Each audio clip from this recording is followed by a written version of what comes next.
আসসালামু আলাইকুম। খামারের কয়েকটা গরুর পরিবর্তন এই ১০-১২ দিনে যে এতটা পরিবর্তন হবে এটা কিন্তু আমি কল্পনা করতে পারিনি। একটু দেখাই আপনাদেরকে। আবার পরে বলবেন যে এটা হয়তোবা অন্য কোনো গরু আপনাদেরকে দেখাচ্ছি। এই যে দেখুন এখনো কৃমি মুক্তই করি নাই। এর মাংস কিন্তু লাগা শুরু হয়ে গেছে। ক্যামেরাতে কিরকম দেখতেছেন জানি না, তবে আজকে ভিডিও করতে গিয়ে হঠাৎ করে গরুটা চোখে পড়লো। এর অবস্থা দেখুন।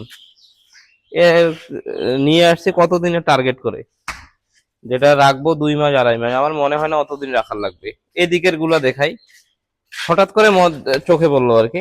যে দেখুন এগুলো কিন্তু মাংস লাগা শুরু হয়ে গেছে। আসলে ষাঁড় গরু ফ্যাটেনিং করা খুবই সহজ, এটা আমি বারবার বলতেছি। আর আমরা যে পরিমাণ আসলে যে প্রোটিন যুক্ত যে খাবারগুলো খাওয়াই, এগুলো অবিশ্বাস্য রেজাল্ট পাবেন আপনারা, বিশেষ করে ষাঁড়ের ক্ষেত্রে। হাড্ডি গাভীর তো হিসাব বাদেই দিছি, কারণ ওগুলাকে আমরা যে পরিমাণ খাবার প্রোভাইড করি ওগুলোর রেজাল্ট কিরকম হয় সেটা তো আপনাদেরকে দেখাইছি আমি। আর ষাঁড়ের ক্ষেত্রে তো আপনারা পরিবর্তনটা নিজেই বুঝতে পারতেছেন। আর এইদিকে দেখুন, এটা তো আমাদের জঙ্গি, যেটা জঙ্গি বিমান, রকেটের মতো, যে পাছাটা সুচালো দেখুন কিরকম চিকন। মানে এটা দিয়ে কারো কারো পেটে গেলে কিন্তু পেট একবারে ছিদ্র হয়ে যাবে এই অবস্থা।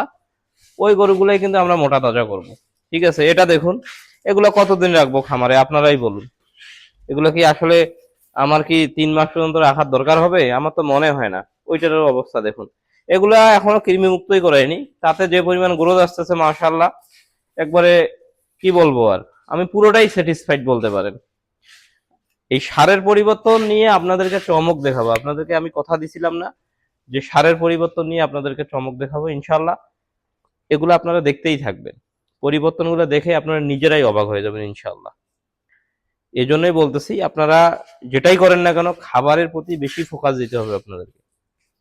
ঠিক আছে, এটা আপনাদেরকে অবশ্যই অবশ্যই ফোকাস দিতে হবে।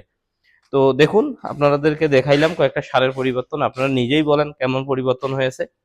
তো যাই হোক, আজকের ভিডিওটা এই পর্যন্তই। আর সবাই ভালো থাকেন, সুস্থ থাকেন। ধন্যবাদ সবাইকে। আসসালামু আলাইকুম।